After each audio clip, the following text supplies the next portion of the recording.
vrasja e shkëlqimit e dërmoi të gjithë familjen Aklaj.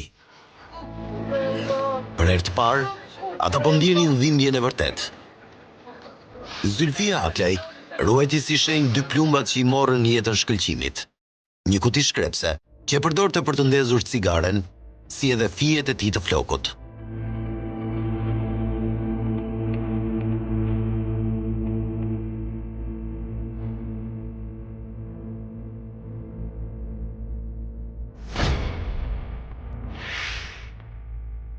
Hakmarrja për shkëlqimin sapo ka nisur. Vrasjet do të trondisnin të gjithë vendin dhe ne do ta shfaqim në këtë pjesë të dytë të dokumentarit.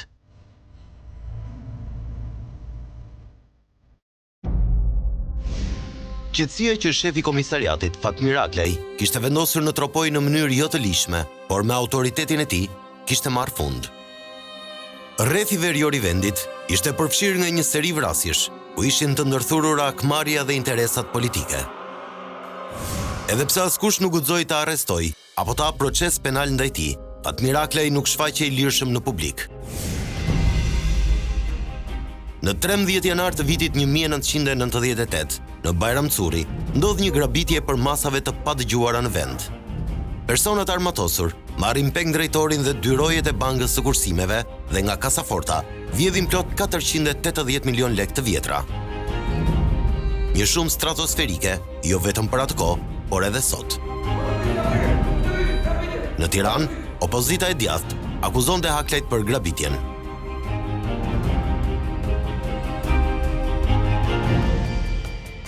Një muaj pas kësaj ngjarjeje, Aklajt do të humbisnin një prej njerëzve më të besuar. Shoferi I prokurorisë së Tropojës, Arjan Malaj, ekzekutohet me Kalashnikov, teksa udhtonte nga Fjerza në Bajram Curi. Malaj kishte ndihmuar Fatmir Aklajin që të largohej nga Bajram Curi, pasi kishte vrarë brenda komisariatit Shaqir Hoxhën, vllain e Akiut. Dhe dyshimet e Aklajve, sërish, ishin se pas kësaj vrasje, vepronte dora e fisit Hoxha. Arjan Mala u qujnë nga ata si prahu I gjatë të Fatmir Aklajt. Besoj që janë të njëjtit persona që vranë shkëlqimin që kanë vrarë dhe Arjan Mala. Pas ngjarjeve të fundit, vëllezërit Aklaj ishin bashkuar në kullën shekullore. Edhe Amdiu, që ishte në kërkim prej ngjarjes së Shkëlzenit, ku vran vëllezëri Demaj, ishte rikthyer. Fatmiri, që shjuhej për vigjilencën, mbretësinë dhe analizimin e provave, akuzonte si organizator kryesor të atentatit ndaj shkëlqimit, Haki Hoxhën. Ai do të ishte objektivi kryesor I Fatmirit, pasi kishte ekzekutuar të vllain, Shaqirin. Fatmiri organizon një sulm ndaj Hoxhës dhe personave që I qëndronin pranë në një formë që nuk ishte dëgjuar më parë. Aklaj zbulon banesën ku ndodhej Akiu në fshatin Luzh dhe sulmon me një top 75 mm. Sulmi ishte në distancë të largët nga kjo kodër që shihni. Fatmir Aklaj nuk mund të afrojë më shumë, pasi I trembej kundër përgjigjes. Disa predhe artillerie goditën banesën, por askush nuk mbeti I lënduar. Pas ngjarjes, mendohet se Fatmiri është tërhequr me shpejtësi, duke kaluar përmes fshatit Ragam. Ky episod do të ishte një prej shumë ngjarjeve të arkivuara në dosjet e policisë në serialin e Tropojës. Fatmir Aklaj nuk u akuzua kurrë për ngjarjen, pasi nuk kishte prova kundër tij. Askush nuk fliste për këtë ngjarje. Në nëntor të atij viti, vritet Sali Kuçana, kryeplak I fshatit Ragam. Mendohet se ai kishte ndihmuar Fatmirin të largohej pas sulmit me top në banesën e Hoxhajve. Edhe pse vetë ishte larguar nga detyra, Fatmiri kishte njerëzit e tij në polici dhe informoi në kohë reale për çdo lëvizje. Me ndikimin e tij, në këtë periudhë emërohet shef rendi në Tropoj, Jao Mulosmani. Ai ishte vetëm 21 vjeç dhe dalloi për guximin, pretësinë dhe aftësinë për të përballur me situata të rrezikshme. Mulosmani vinte nga një familje tepër e njohur e zonës. Paraardhësit e tij ishin bajraktar të Krasniqës. Në kullën shekullore të familjes së Jaos ishte mbajtur edhe konferenca e famshme e Bujanit. Kemi 100 vite më parë që kemi patur miqësi me atë familje. Dhe nipi unë ka patur emrin Jaha Salihi dhe pastaj ai u vra në luftën e dytë botërore nga gjermanët dhe Jaha Salihi Mulosmani e trashëgoi emrin e nipit tonë. Mulosmani do të identifikohej si një prej njerëzve më të afërt të Fatmir Haklaj dhe shumë shpejt do të përfshihej në ngjarjet që përgjakën tropojën. Ishin rritur bashk, ata ishin shumë shok, shumë miq me njëri tjetrin dhe gjak mes njëri tjetrit, diskutojshin me njëri tjetrin, nuk ishte që Fatmiri vendoste ose jo vendoste, ata çdo gjë e bëjshin marrëveshje me njëri tjetrin. Kanë qenë shumë guximshëm të dy. Mulosmani ishte vënë para një përgjegjësie mjaft të madhe në një moshë fare të re, duke pasur parasysh se në pranverën e 98-s nisi kriza e Kosovës. Zona e Tropojës ishte një mbështetje e rëndësishme për luftëtarët e ushtrisë çlirimtare të Kosovës. Haklajt, si një familje e rëndësishme e zonës, morën një rol parsor në furnizimin e UÇK-s me armatim, një angazhim sa patriotik, por edhe fitimprurës. Kamionët me armatime kalonin kufirin në mbrojtjen e vëllezërve Haklaj. Pa dyshim është edhe familja Haklaj, konkretisht Fatmir Haklaj. Unë e kam pas rostin 3-4 herë të pi kafe dhe të ndëgjoj muhabetin, rrjedhin gjëra derisa të futet armatimi në Kosovë. Unë e më thonë me përgjithësi të plot se pa na marrë dhe në një farë mbrojtje Fatmir Haklaj, s'kemi mujtë të veprojmë bajramsor. Djali i dytë i familjes, Halili, ka qenë antar i Partisë së Punës dhe ishte infiltruar para vitit 90 nga sigurimi i shtetit për krijimin e një fronti rezistence në Kosovë. Sipas informacioneve, Halili ka qenë personi që ka siguruar një takim mes kreut të organizatës së rezistencës, Mentor Kaçi dhe Ramiz Alis. Halil Haklaj ndiqej nga UDB-ja e Jugoslave dhe në vitin 1988 një gjykat e dënon për akuzat e furnizimit të guerrillasve me armë dhe kalim të palishëm kufiri. Lidhja kryesore e vëllezërve Haklaj me UÇK-n ishte major Ilir Konushevci, një prej bashkëpunëtorëve më të afërt të Ramush Haradinajt. Fatmiri kishte shumë shoqëri me Ilir Konushevcin. Ilir Konushevci ka qenë një nga kryesorët e UÇK-s, ka qenë furnitori. Po kam pi kafe, thash ma herët, me Ilir Konushevcin edhe Fatmir Haklajn 4-5 herë. Dhunë edhe aty gjithmonë ka qenë grumbullimi, sa është grumbullue, sa ka mujt me siguru armatim për UÇK-n. Ishte data 9 maj e vitit 1998. Ilir Konushevci ishte marrë ngarkesën e radhës me armë në Shqipëri dhe ishte nisur drejt Kosovës. Drejtuesi i kamionit ishte një ushtar i UÇK-s, ndërsa në mjet me ta ishte edhe mjeku Azir Malaj, i njohur si lidhje e afërt me vëllezërit Haklaj. Ai ishte babai i Arjan Malajt, i ekzekutuar nga fisi rivali i Haklajve në muajin shkurt të atij viti. Azir Mala ka ndihmuar, ka qenë njëri që ka ndihmuar UÇK-n, ka ndihmuar furnitorët e UÇK-s. Kamioni u nis përmes aksit të vështirë, Qafmali Fjerz, Bajramcuri. Sa po kalon fshatin Miliska, vendin e quajtur Porav, kamioni as në një prit. Disa persona të armatosur rënd hapin zjarr me breshëri. Konushevci plagoset rënd, ndërsa mjeku Malaj shpëton pa lëndime. Shoferi merr lëndime të lehta dhe sigurohet në një pozicion nga ku kundërpërgjigjet me zjarr. Një prej autorëve të pritës mbetet i plagosur rënd.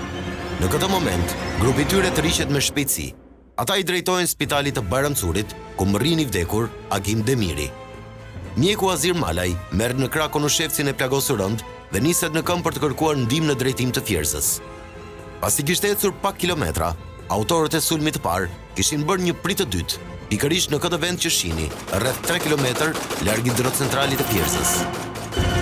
Dhe në këtë kohë, Ilir Konushevci ka qenë i plagosur, Azir Mala nuk ka qenë i plagosur fare, dhe Beslim Demiri bashkë me disa persona tjerë kanë udhëtu përsëri drejt Miliskajs, kanë shkue, i kanë vra, i kanë tërhequr zvarr kufomat. Ashtë si pas disa informatave që kemi, Ilir Konushevcit agjenda ju kanë rrue 2-3 herë. Qysh i ka urdhë Ilir Konushevcit nga lart, ai ka veprue. Mas ditën, definitivisht, Ilir Konushevcit ju ka thonë që duhet me udhëtue. Ma tutje nuk s'diqet.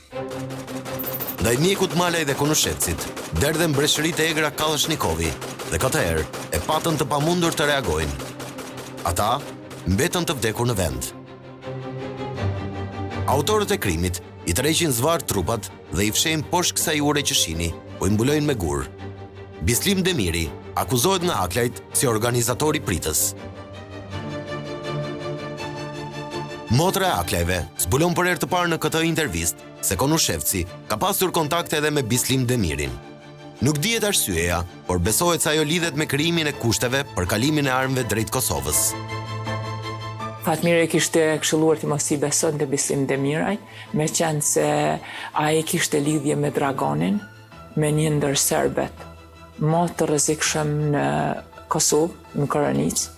Ai kishte dërguar shumë naft në Serbi, në Beograd, në Kosovë, për tanket serbe kundër Kosovës dhe kundër Bosnjës. Ju besonte aq shumë sa i kishte dhuruar pistoletën atij personit.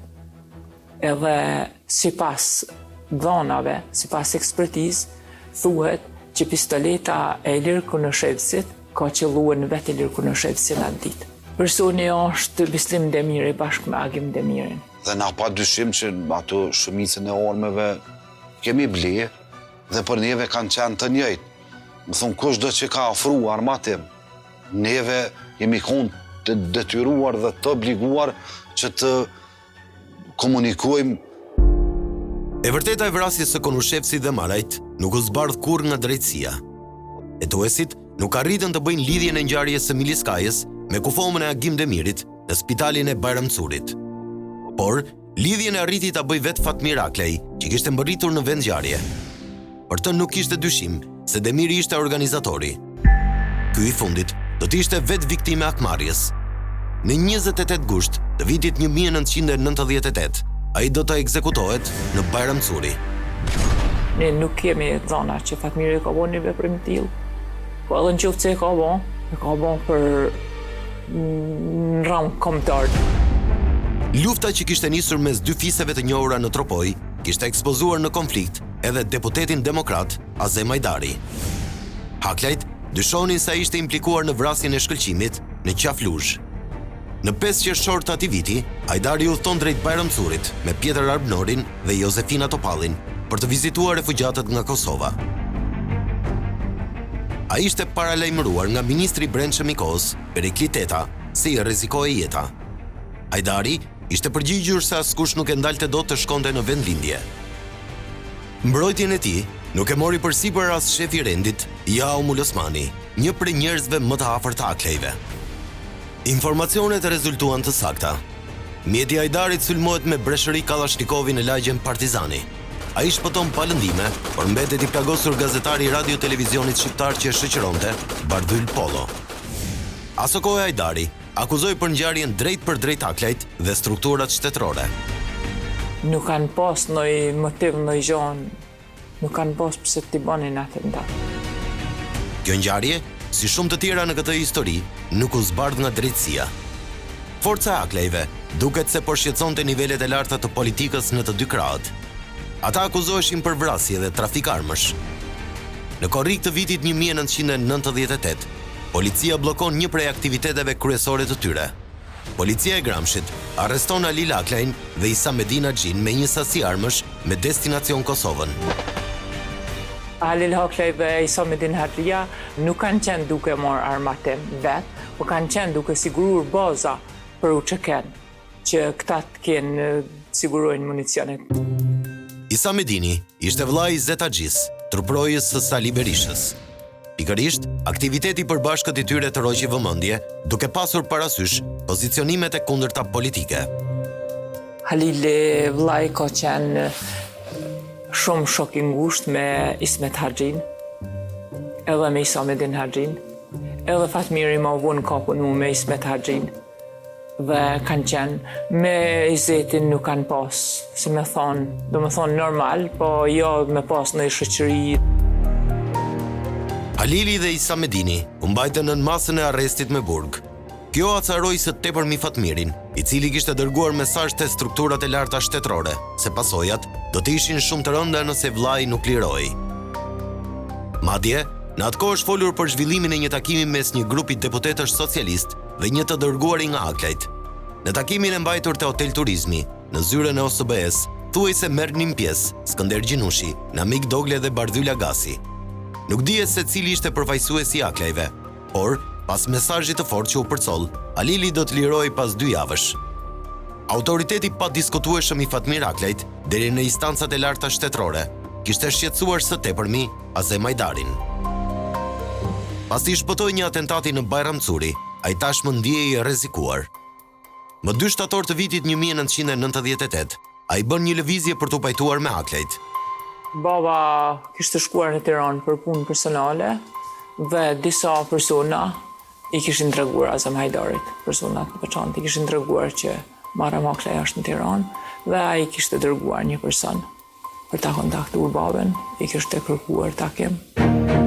Muharremi futet në selinë e Partisë Demokratike, vizitë që tërhoqi vëmendjen. Takimi u zhvillua kok më kok. Plaku i Aklajve deklaroi pas disa vitesh se Azemi ishte shfaqsuar për vrasjen e shkëlqimit në Qafluzh. Azemi o shfaqsua që nuk kam dorë në vrasjen e shkëlqimit, po autori i vrasjes së shkëlqimit këtu në zyrën e Partisë Demokratike, duke ja dedikuar Sali Berishës. Azemi i ka dhënë babai kasetën e mitingut të vitit 1997. Bëhet fjalë për të njëjtin material që shkëlqimi kishte siguruar nga persona brenda Partisë Demokratike, fill pas mitingut të qershorit të vitit 97.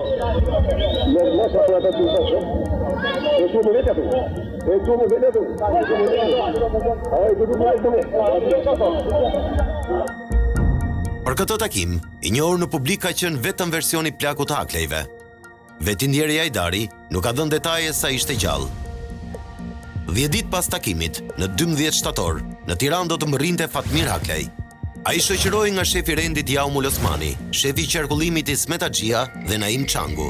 Nga tropoja, pjesë e eskortës së Fatmirit ishte edhe furgoni i grupit të gatshëm.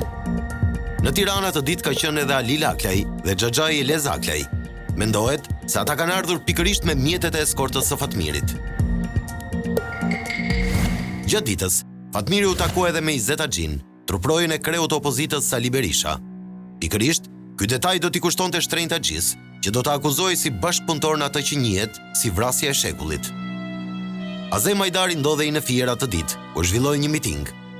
Më pas, ai u ndal në Lushnjë për disa takime dhe diku nga pasditja ka mërritur në Tiranë. Gjatë kohës që ishte në Fier dhe Lushnjë, ai ka marrë disa telefonata që i kërkonin të kthehej në Tiranë. Në mbrëmje, Hajdari shkon në zyrën e tij në selinë e Partisë Demokratike në katin e dytë. Rreth orës 21:00, aty afrohet një mjet tip Mercedes me targa të Vlorës. Pasagjerë ndodheshin Fatmir Aklaj, Naim Çangu dhe Jaumul Osmani. Vetura kishte një fenelim policie. Siç më ka treguar Fatmiri, ata po prisnin një mik të tyre për ta atakuar. Ne kemi plot miq shok edhe sot në Partinë Demokratike. Në këtë ku del Azem Hajdari. Në orën 21:13, nga selia e Partisë Demokratike del Azem Hajdari, i cili merr drejtimin për tek mjeti ku ndodheshin Fatmir Aklaj, Jaumul Osmani dhe Naim Çangu. Burime të ndryshme dhe dëshmitar rrafejnë se para se të dilte, ai kishte folur në telefon me dikë që i kishte kërkuar të dilte. Sali Berisha mund ta kenë nxjerrë në prit Azem Hajdarin, duke patur parasysh takimin e Azemit me babën, mund ta kenë kërcënuar të ketë thonë që ti ke bënë ndonjë marrëveshje me Aklajt dhe Azem Hajdari ka qenë i detyruar të dalë. Ajo që është thënë nga dëshmitar të ndryshëm është se dikush ka telefonuar në zyrën e Azemit për të njoftuar lidhur me një mjet të dyshimt që qëndronte pranë selisë së Partisë Demokratike. Atë mbrëmje në selinë e Demokratëve ndodhej edhe kryetari Sali Berisha, por nuk dihet nëse ai ka pasur informacion për mjetin e dyshimt që lëvizte pranë selisë. Nuk dihet as fakti se përse për të sqaruar këtë situatë doli pikërisht Azem Hajdari. Në momentet kur po dilte nga selia, atij bashkohen truprojet Zenel Neza dhe Besim Çeria, që ndodheshin te një kafene aty pranë. Një dëshmitar do të deklaronte gjatë procesit se Azemi mbante në dorë një celular dhe dukej sikur sapo kishte mbyllur një telefonat. Një tjetër person prezent kishte pohuar se Azemi mbante në dorë një pistolet me silenciator. Në fakt, Në vendngjarje, referuar dosjes zyrtare hetimore ishte gjetur edhe një pistolet pranë viktimave. Prokuroria nuk e sqaroi kurrë nëse pistoleta i përkiste Azem Hajdarit, duke lënë të pasbardhur një moment që mund të tregonte shumë për dinamikën e ngjarjes. Fatmiri tregoi që Azemi doli me pistolet, me silenizator, erdhi në drejtimin ton dhe shoqëruesit e tij ishin me armë automatike. Dhe nuk kishte rrugë tjetër. Dhe Fatmiri është kacafyt me Naimin e me Jahen, ata nuk kanë dashur me lanë, me dalën nga makina. Kur Hajdari është afruar automjetit, ai ka shkëmbyer disa fjalë me Fatmirin, i cili më pas e ka qelluar me breshëri Kallashnikovi.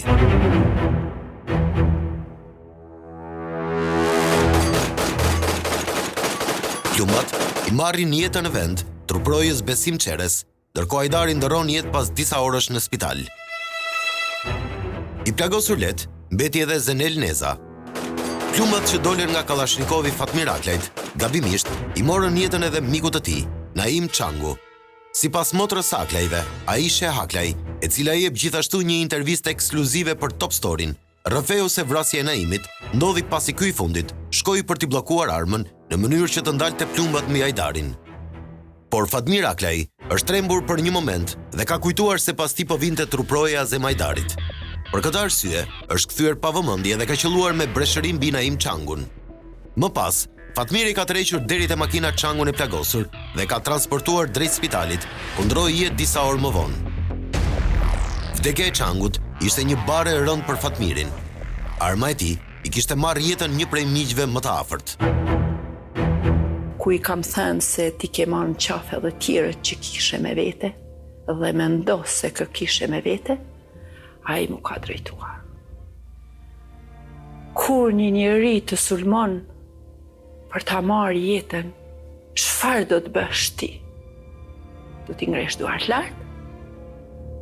Apo do t'i thuash, këtu jam, vetëm bjeri këmbëzës? Kjo ishte përgjigja dhe koka e tij është varur, dhe ndoshta për një gjysmë ore kokën e tij nuk e ka ngritur. Dhe nuk dëshironte shumë të më shikonte në sy.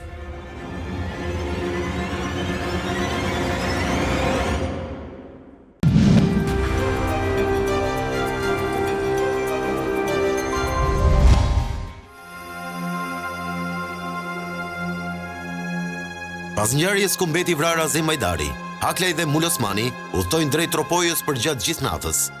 Sipas vendimit final të gjykatës, edhe Jao Mul Osmani ka qelluar me një pistolet 9 mm në drejtim të Hajdarit dhe truprojave të tij. Ai është dënuar me burgim të përjetshëm. Sot, familja Aklaj mohon kategorikisht që në vrasjen e Hajdarit të kenë marrë pjesë Mul Osmani dhe Çangu. Edhe Fatmiri ka thonë kur një njeri të drejtë armën edhe vje drejtë e me armë, nuk ka rrugë tjetër. Ose do të na vrasin ose ne duhet me rezistua. Dhe këta të dy janë përpjekje, edhe Naimi kur i ka dalë në një tjetër, do me thonë edhe ai, Naimi edhe sot gjemteti janë me Partinë Demokratike. Pas ngjarjes, lideri i Partisë Demokratike, Sali Berisha, akuzoi me emër si autor të krimit, pikërisht Jao Sali Mul Osmanin. Ai nuk e përmendi fare emrin e Fatmir Aklajt, sa ko ky i fundit ishte gjallë. Joha ka qenë shefreni nga që Joha ka qenë shefreni, Sali Berisha ka thonë që Jao Mul Osmani. Do me thonë ka dashur që ai ta bëj politike. Ai e dinte mirë, e din edhe sot që Jao Mul Osmani nuk ka pas asnjë ndikim në vrasjen e Azem Hajdarit. Nuk dihet nëse Berisha i trembej hakmarrjes së Aklajve, apo nuk kishte informacion të saktë mbi autorsinë e krimit. Madje, edhe kur Fatmiri u rikthye në polici në vitin 99, ai akuzonte Partinë Socialiste se po vishte banditët me uniform, por emrin e Aklajt nuk e përmendi. Kur nuk e ka përmendur emrin e Fatmir Aklajs. Kur Fatmiri u kthy në detyrë, ai filloi të akuzonte Partinë Socialiste, po jo Fatmirin personalisht. Nuk e di a ka patur frikë Sali Berisha nga familja jonë, po mendoj që si çdo njeri prej mishje pe gjoki, edhe Sali Berisha ka frikë. Mbrëmjen e krimit, ministri i brendshëm i asaj kohe i kërkoi shefit të krimeve në Tropoj, Kastriot Gjongecit, të verifikonte në kullën e Mul Osmanëve në Bujan prezencën e Jaos. Atje, u del para policëve babai i tij, Sali Mul Osmani, dhe u thot se Jao është smur në shtrat dhe nuk mund të dalë. Të nesërmen, Jao paraqit në punë në komisariat pasi kishte udhëtuar përgjatë gjithë natës nga Tirana. Edhe pse sot është pas sekurave, Jaumul Osmani konsiderohet si një prej njerëzve më të rrezikshëm pranë Haklejve.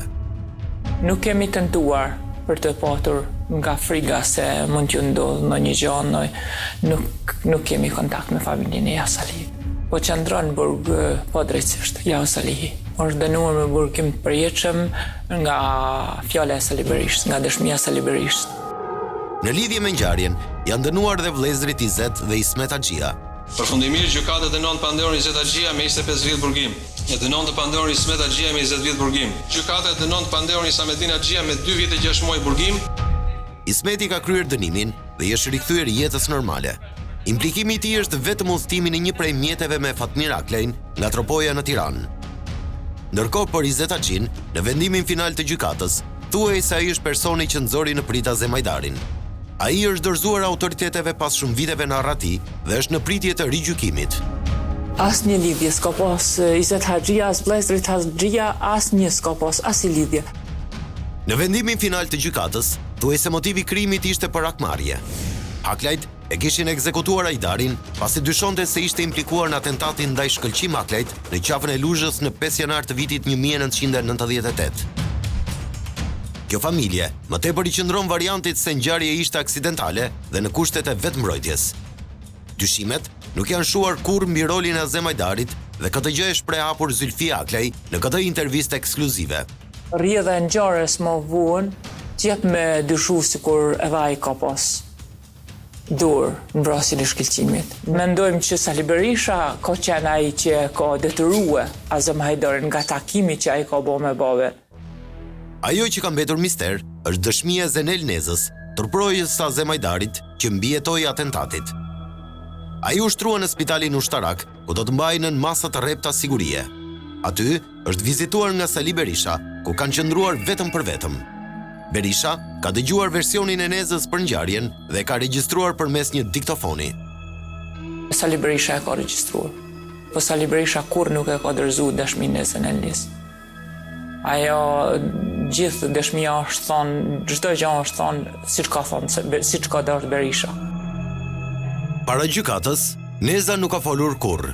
Ai u largua jashtë shtetit dhe nuk është kthyer më në AD. Ky person mund të jetë dritë mbi dialogun e shkurtër mes Fatmir Aklajt dhe Azemajdarit para të shtonave. Neza është vetëm një prej shumë personave që kanë dini për serialin e vrasjeve në Tropoj, por nuk ka folur asnjëherë për drejtësinë. Pasi kishte ekzekutuar Azemajdarin, Fatmir Aklaj qëndronte në kullën e tij në Kërnaj. Shteti aso kohe nuk bëri asnjë tentativë për ta çuar para drejtësisë. Tashmë Fatmiri ishte shndruar në problem të madh edhe për të majtët në pushtet. Ngjarja ku ai ishte protagonist zhyti vendin në kaos. Funerali i Azemajdarit u shndrua në një revoltë antiqeveritare që mori për masat e një grushti shteti. Në sheshin përballë kryeministrisë, bërriti kortezhi mortor me arkmortin e të ndjerit Hajdari. Turma e irrituar sulmon kryeministrinë. Drejt godinës së Këshillit të Ministrave u lëshuan breshëri Kallashnikovi nga një grup i armatosur. Mes tyre kishte edhe persona që sulmuan me granathedhës. Protestuesit hyn brenda kryeministrisë.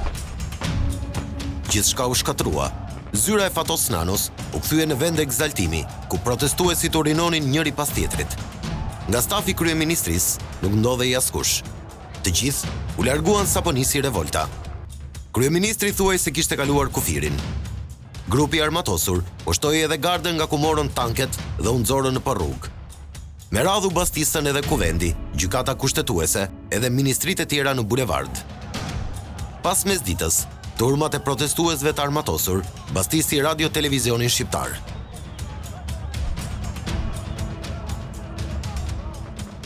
Si Sali Berisha ka prit kufume, e pret kufuma gjithkuhet. Ai me mbi kufuma e mban pushtetin.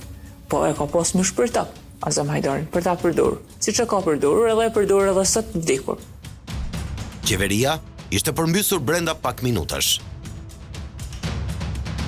Kryetari i Partisë Demokratike, Sali Berisha, ndiqte zhvillimet nga zyra e tij. Ajo që ra në sy ishte fakti se në krye të grupit të personave që pushtuan institucionet ishte turproja e tij, Izzet Haxhia. Ky person do të akuzojë më vonë si bashkëpunëtor në vrasjen e Azem Hajdarit. Ky moment do të ngrinte pikpyetje të mëdha dhe teori të ndryshme mbi plane të mirë menduara në kohë për destabilizimin e vendit. Lufta e Kosovës ishte në prag. Emri Azem Hajdarit kishte interferuar në luftën e egër mes dy familjeve të mëdha tropojane, Haklaj dhe Hoxha. Haklajt dyshonin se Azemi qëndronte pas familjes Hoxha. Në ato konflikt të ndërlikuar ngjarjesh, përmendeshin edhe persona të lidhur me agjenturat serbe. Këtë e tregoi dhe atentati ndaj furnitorit të UÇK-s Ilir Konushevci dhe njeriu të Haklajve, tropojanit Azir Malej. Rendi në Tropoj ishte shqetësim dytësor për mazhorancën e asaj kohe, që ishte ngarkuar me ringritjen e shtetit dhe rikthimin e normalitetit pas ngjarjeve të 14 shtatorit. Në Bajramcuri do të ndodhte një tjetër grabitje e përmasave të mëdha. 10 muaj pas ngjarjes së parë, më 29 tetor të vitit 98, një grup personash të armatosur grabitën 620 milion lekë të vjetra në bankën e kursimeve. Përmes një vinçi të madh, autorët shembën murin ansor të bankës dhe nga aty troqën kasafortën që këtë herë ishte betonuar si mas shtesë sigurie pas ngjarjes së parë. Kasaforta u transportua në një zonë të thellë në grygën e Dragobis, ku për orë të tëra një saldator nxori parat. Nga komisariati që ndodhej vetëm 50 metër larg, nuk pati asnjë reagim, edhe pse shembja e murit dhe shkulja e kasafortës zgjati në kohë dhe shkaktoi shumë zhurma. Kreu i opozitës Sali Berisha akuzoi qeverinë për ngjarjen që sipas tij po shpërblente vrasësit e Azem Hajdarit. Ngjarja në fjalë ka mbetur e pasbardhur sot e kësaj dite. Në 28 dhjetor, në Tropoj, mbërrin forcat speciale për të siguruar zonën. Aty do të dërgoheshin 800 milion lekë për pagat e qytetarëve. Haklajt premtuan se do të mbronin ngarkesën. Për shkak të motit të keq, helikopteri me parat u ndal në një zonë të vështirë. Aty mbërritën djemtë e Haklajve që ndihmuan në transportimin e thasëve me para. Ky moment shërbeu jo vetëm si treguesi i forcës së tyre, por dhe si mesazh se nuk kishin gisht në dy ngjarjet e para ku u grabitën rreth 1.1 miliard lekë gjithsej. Në këtë periudhë, përballë Haklajve, shfaqet një armik i ri. Në fund të janarit të vitit 1999, koloneli Jonuz Hyka emëroi drejtori i policisë së Kuksit, që mbulonte edhe zonën e Tropojës. Ai ishte me origjinë nga Tropoja. Vllai i tij, Hasan Hyka, kishte qenë kryetari i Partisë Socialiste në Tropoj, ndërsa vllai tjetër, përparim Hyka, efektiv i repartit special 77 në Tiranë. Konflikti i vëllezërve Hyka me Haklajt nisi pasi ata kishin dhënë informacione për ngjarjen ku u vra Azem Hajdari. Përparimi kishte informuar të vllan Jonuzin se kishte parë në Tiranë në 12 shtator Jaumul Osmanin. Në atë kohë, Jonuzi ishte inspektor i shik dhe këto informacione u dorëzon e prorëve. Pak ditë pasi Jonuz Hyka u emërua drejtor në Kukës, UNHCR dhuron 2 Foristrada Land Rover, një prej të cilave i takonte komisariatit të Tropojës. Por koloneli vendosi t'i mbajtë të dyja vetë. Kur Hyka shkon te familja në Bajramcuri, Jaumul Osmani i del para në mes të qytetit dhe nxjerr forcërisht nga makina kolonelin, që në fakt ishte shefi i tij. Jau i merr makinën dhe Jonuz Hyka largohet në këmbë. Ky gjest u cilësua ofendim i rënd dhe pasojat do të ishin të mëdha më pas. Në pranverën e këtij viti, 1999, Fatmir Haklaj do të rikthehej në polici si shef i grupeve të gatshme në policinë e Tropojës. Ai siguron një kartel të pastër penale, edhe pse kishte vrarë në mënyrë të hapur në komisariat Shaqir Hoxhën. Feriz Kërnaja emërohet shef i postës së policisë në Fierz, ndërsa Ylli Haklaj inspektor policie në rrethinat e Bajramcurit. Punësimi i tyre në pika kyçe në polici do t'i nxirrte më të ekspozuar ndaj kundërshtarëve. T'i afroheshin Fatmirit në një sulm ballor ishte tepër e rrezikshme dhe më parë nuk kishin pasur rezultat. Kundërshtarët gjetën një mënyrë që për kohën ishte e rrallë. Mëngjesin e datës 6 maj të vitit 99, Fatmir Haklaj bie në një prit me mina të telekomanduara.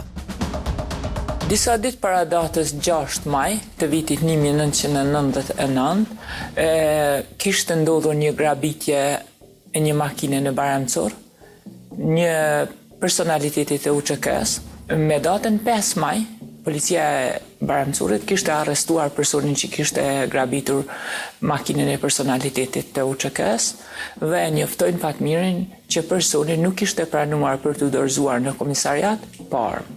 Fatmiri ju thot që unë do vi nesër për këtë problem.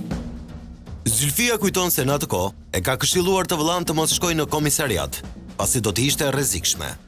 Fatmiri tha unë do shkoj dhe lajmëron në radio komisariatin e Baramcurit. Në këtë kohë, në radio, në valët e radios, kishin hyrë persona që vendosen minën me datën 6 maj dhe e kanë dëgjuar bisedën e Fatmirit me komisariatin e Baramcurit. Me datën 6 maj, ora 7 e mëngjesit, Fatmiri bashkë me Eduard Haklen, me Sami Karnajn, me Shpëtim Gjuriqin, udhtojnë drejt Baramcurit dhe në vendin e quajtur Vorrat e Shalës, afër Cernic, bien në prit, në një prit me mina, me telekomand. Dhe aty gjenë vdekjen Eduard Haklaj, plagoset Fatmir Haklaj, Sami Karnoja dhe Shpëtim Gjuriqi. Instancat ligjzbatuese nuk arritën kur të zbardhin ngjarjen. Si gjithmonë, ishte vetë Fatmiri ai që zbulonte autorët. Në vend ngjarje, ai siguron mbetje të një radio policie, e përdorur për aktivizimin e minave.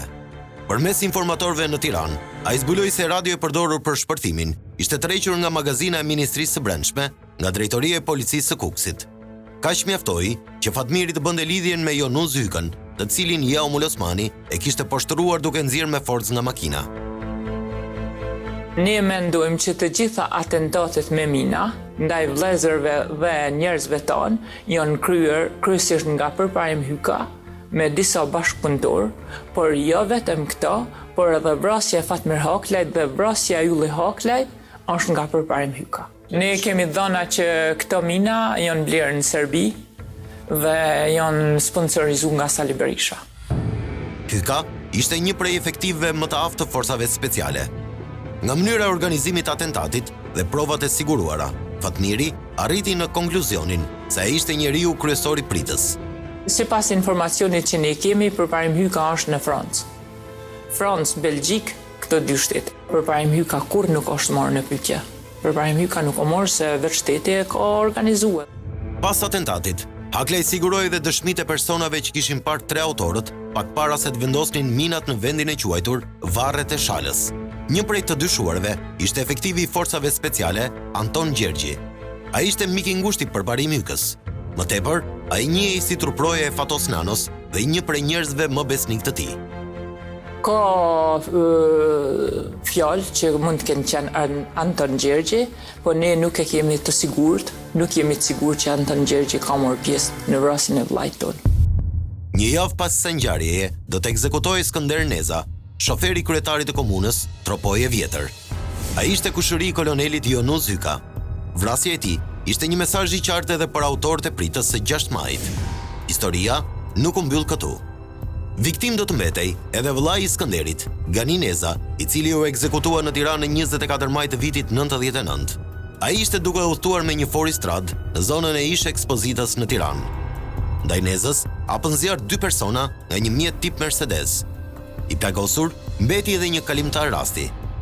Ky krim është i pasbardhur sot e kësaj dite, por policia e Tiranës deklaronte aso kohe se i dyshuar ishte Jaumul Osmani dhe Haklajt. Tashmë, Haklajt ishin vendosur në rreth të kuq.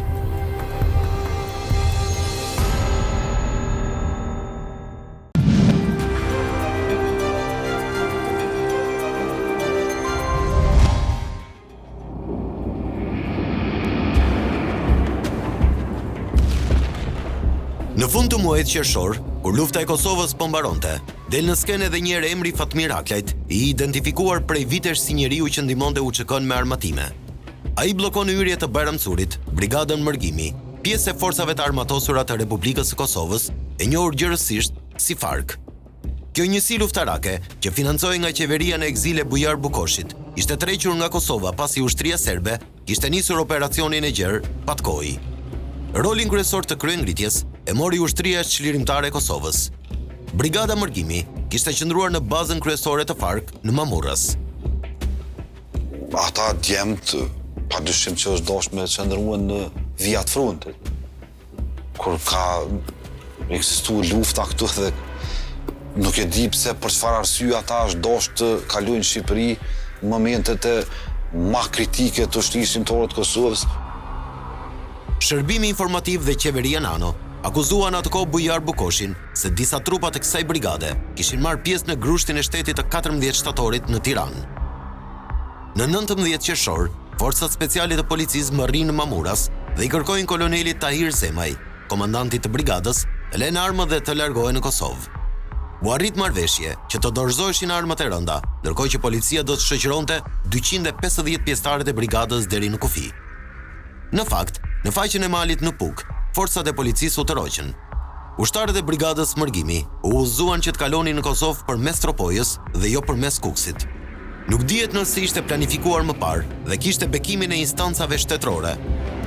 Por, në hyrje të Bajramsurit, pranë varezave të dëshmorëve, ushtarët e FARK bllokohen nga Fatmir Aklaj, aso kohë shefi grupeve të gatshme në Tropoj. Ai u jep ultimatum të dorëzojnë armët dhe të kthehen pas. Aklaj i konsideronte forcat e Bujar Bukoshit tradhtar dhe kundërshtar të UÇK-s. Ai deklaroi se nuk mund të rrezikonte vëllezërit që derdhën gjak për shlirimin, duke lejuar të hynte në Kosovë një brigadë tradhtare armatosur. Ndërhyrjet e Bukoshit në qeverinë qendrore në Tiranë nuk bënin punë tek Fatmiri, i cili deklaronte se nuk merr urdhra nga askush. Pasi u çarmatosën, trupat e FARK kaluan në Kosovë përmes aksit Bajramsuri Qafluzh, Krum, Kukës. Unë mendoj që ndoshta ka qenë veprimi i duhur. Një farë forme dhe ka ndaluar llavrosje. Me të mërritur në Kosovë, 6 pjesëtar të brigadës Mërgimi u morën peng dhe u ekzekutuan. Të dyshuar për ngjarjen që përfundoi në gjykatën e Agës ishin Ramush Haradinaj dhe drejtues të tjerë të UÇK-s. Haradinaj u shpalli pafajshëm. Tashmë që lufta në Kosovë kishte përfunduar, strukturat e shtetit kishin objektiv rivendosjen e rendit në Tropoj. Fatmir Aklaj konsideroi rrezik edhe nga të majtët në pushtet. Duket se rikthimi i tij në polici ishte më tepër për ta ekspozuar përballë kundërshtarëve. Pas 2 atentateve me mina, ai kërcënohet në radion e policisë nga një afërmi koloneli Tyka. Ky episod ndodhi në 31 korrik dhe debati u dëgjua nga shumë efektiv të policisë të Tropojës. Nuk vënoi shumë dhe organizohet një tjetër atentat që për pak sa nuk i azgjësoi Aklajt me një goditje. Në afërsi të Bajramsurit, në vendin e quajtur Brinja e Cërnicës, minohet një aks prej gati 800 metrash.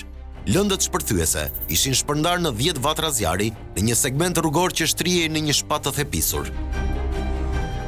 Me datën 4 gusht të vitit 1999, Fatmir Aklaj po udhëtonte drejt komisariatit të policisë, bashkë me Hamdi Aklaj në vllajën që po udhëtonte për Bajramsuri, ndërsa Halil Aklaj dhe Feriz Kërnaja po shkonin në Prishtinë.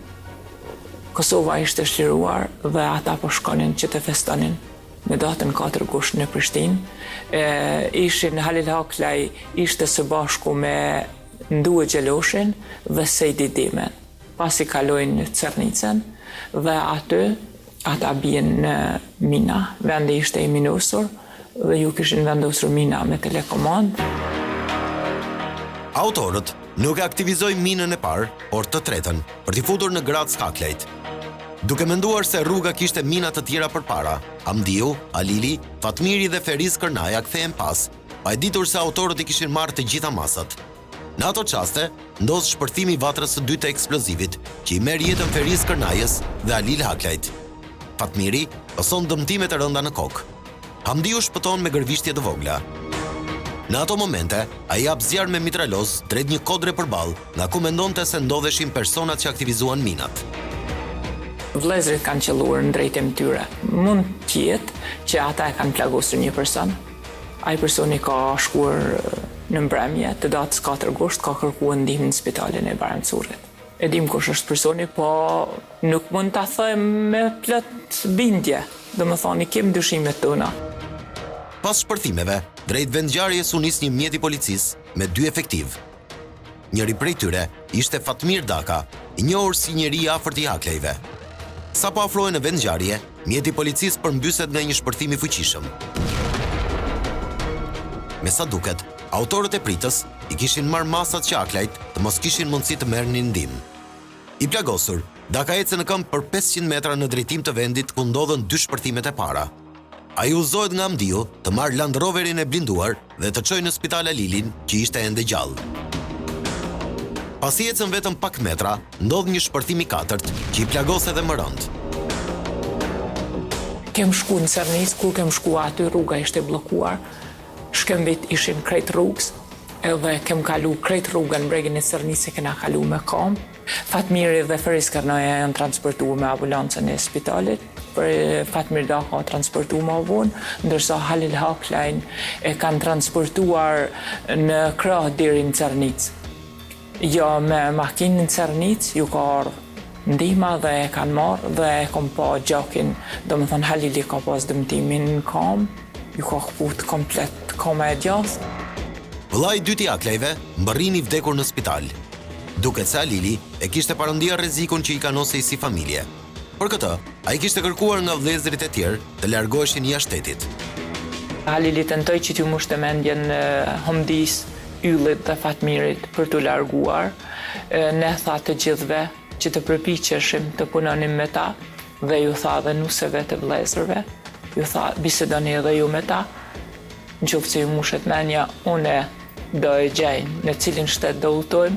Ju premtoj që edhe varrin e shkëlqimit dhe ta kemi atje. Dhe Fatmiri nuk pranoi në asnjë mënyrë. 6 minet e tjera të paplasura u çaktivizuan më pas. Nuk dihet nëse autorëve u doli ndonjë problem teknik apo nuk i shpërthyen për të shmangur vdekjen e personave të pafajshëm që shkuan për ndihmë në vendngjarje. Me vendosjen e minave, ata treguan që nuk kishin guxim t'i delnin Fatmir Haklës ballë për ballë.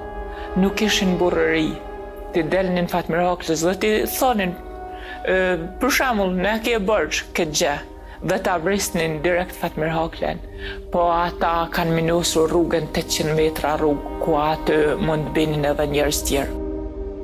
Pasojat e shpërthimeve kanë lënë gjurmë që nuk janë zhdukur sot e kësaj dite. Këta shkëmbinj janë shkëputur nga shpati në ngjarjen e 4 gushtit të vitit 1999. Ne, pjesëtar tjerë të familjes, kemi udhëtu me Halil Haklajn dhe Feris Karnojen me trupat e tyre për Karnojën. Kemi bërë varrimin e tyre. Ylli nuk ka marrë pjesë në varrimin e Halilit dhe të Ferisit.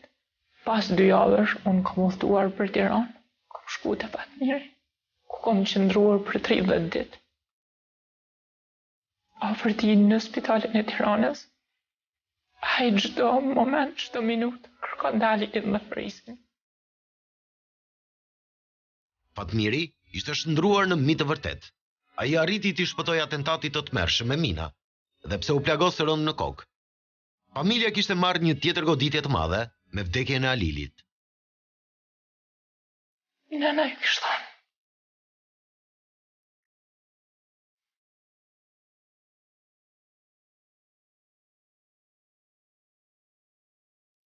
Nëna ka qenë shumë e lidhur me Halilin. Dhe ju kishte thënë mos më funi që ka vdekur qali. Nëna nuk ka mundur ta besoj që Halili kishte vdekur. Halili kishte ngjarë shumë natë dhe kanë qenë shumë të lidhur bashkë. Tashmë, Fatmir Aklaj duhet të llogariste dhe sapet në drejtësinë. Pas ngjarjes së 4 gushtit, prokurorët e Mirditës guxuan të nxjerrin nga sirtaret dosjen e vrasjes së Shaqir Hoxhës. Ai që ishte shndruar në tmerrin e Tropojës nuk ishte më i paprekshëm. Përballë, duhet të llogariste edhe shtetin, jo vetëm kundërshtarët. Ata kishin kryer interesin e tyre, do më thonë, nuk kishin më interes për Fatmir Haklajn dhe familjen tonë. I kishin prerë flet arrest për Shaqir Hoxhën dhe aty kanë ardhur prokurori dhe jurist nga Mirdita dhe është zhvilluar një seancë gjyqësore ku Fatmir Haklaj është liruar me kusht. Udhimi jashtë nuk u krye kurrë. Fatmiri ishte në pritje të fëmijës së parë, pasi bashkëshortja ishte shtatzën. Ai nuk do ta kishte kur fatin të shite të paktën një herë vajzën. Me datën 15 tetor të vitit 1999, ne po përgatitem që të udhtonim me Fatmir Hoxhalin për Prishtinë, ndërsa Fatmiri refuzoi, tha unë nuk do operohem derisa fëmia im të lindë.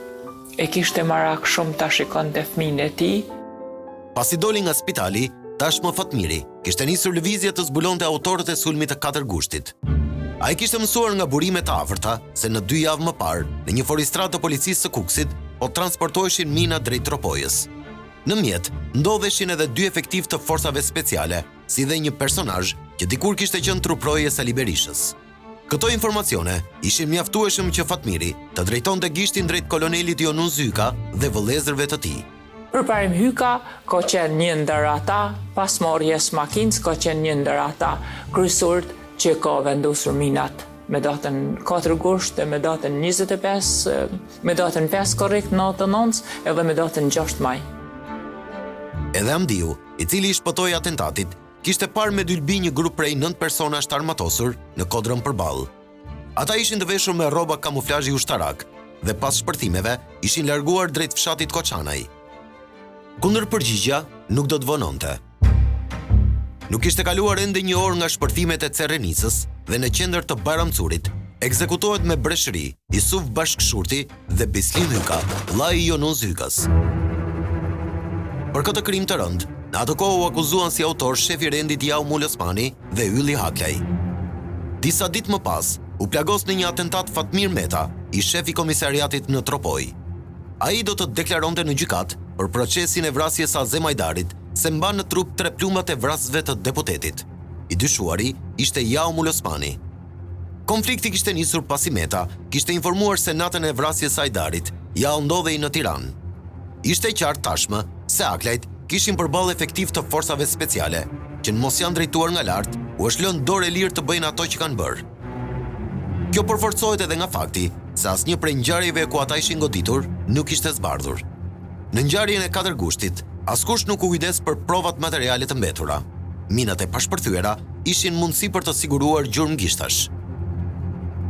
Ne në Shqipëri kemi bën denoncim, në polici kemi dërguar në prokurori të gjitha denoncimet për gjithë njerëzit tanë që janë vrarë dhe për të gjitha ngjarjet, të gjitha atentatet, rënimin e shtëpisë, varrezave, gjitha i kemi vënë dhe askush nuk. Shteti duket se kishte zgjedhur si rrugë zgjidhje të lindte dorë të lirë familjeve të përfshira në konflikt për ta zgjesuar njëra tjetrën. Asnjë prej ngjarjeve nuk zbardhej. Zinxhiri vetëm zgjatej. Komisari i ri i Tropojës, Gani Malushi, kishte grumbulluar prova të shumta pas atentateve, por askush nuk e ndihmonte në instanca drejtuese. Ai kishte dhënë informacion për efektivat e forcave speciale që ishin përfshirë në atentatet me mina, por me ato dosje nuk e di njeri se çfarë u bë. Me datën 12 gusht pas vdekjes për Skërnojt dhe të Halil Hoxhallit, Berisha ka dalë dhe ka thënë Azem Hajdari është gjallë. Dhe u lumturua. Fatmir Aklaj kuptoi se kundërshtarët nuk do të ndaleshin derisa ta eliminonin. 2 muaj pas ngjarjeve të fundit, Jonun Zyka ndalon në Bayramcuri për të marrë rrugën drejt Tiranës, ku ishte edhe familja e tij. Ai njoftohet nga komisar Malushi se ishte i pasigurt dhe duhet të largohet. Më 13 tetor, rreth orës 19:30 minuta, Hyka po i drejtoi banesës në lagjen Partizani bashkë me dajën e tij, Musli Qokaj. Në hyrje të pallatit janë qelluar me breshëri armësh. Të dy mbetën të vdekur në vend. Thuajse autor të krimit ishin Haklaj dhe Mul Osmani, njësoj si në vrasjen e Bislim Hykës. Zyrtarisht, ngjarja është ende e pasbardhur. Ne jemi në hasmëri me familjen Hyka, që ajo është kryesori i gjitha atentateve, edhe i rënimit të shtëpisë tonë, edhe i rënimit të varrezave, të vëllezërve. Ka marrë pjesë në të gjitha ngjarjet me mina, dhe vrasjen e Ylli Haklajt, vrasjen e Fatmir Hoxhallit, Sami Kërnajs. Dyshimet e rivalet e njohur të Hykës u përforcuan edhe nga një ngjarje që do të ndodhte të nesërmen. Më 14 tetor, baba e Jaos, Salim Mul Osmani, i cili shërbente si shofer i shikut në Tropoj, udhtonte nga Bujani në Bayramcuri, teksa ju bë atentat me minë të komanduar në distancë. Ai shpëtoi me dëmtime të lehta. 10 ditë më pas, më 25 tetor, Salim Ul Osmani u ndalua nga postobloku i forcave speciale te varrezat e dëshmorëve. Ai u shoqërua pasi kishte 2 Kalashnikov në makinë. Ul Osmani deklaroi se ishte i detyruar të lëvizte i armatosur pasi ishte në asmëri. Disa ditë më pas, prokuroria e Tropojës do ta lironte. Në këtë kohë, Fatmir Aklaj boton në gazetën Koha e Jon një letër të gjatë ku e akuzon drejt për së drejti Sali Berishën si urdhërues të atentateve ndaj tij dhe vëllezërve. Reagimi do të ishte i menjëhershëm. Gazeta Rilindja Demokratike, organ zyrtar i Partisë Demokratike, do të publikonte një shkrim ku e cilësonte letrën e Aklajt kërcënim të pastër për opozitën dhe kundërshtarët e Fatos Nanos brenda Partisë Socialiste. Përveç një zinxhiri gjakmarrjeje, përgjakja e Tropojës ishte shndruar në një çështje politike, për shkak të personazheve të përfshirë direkt apo indirekt.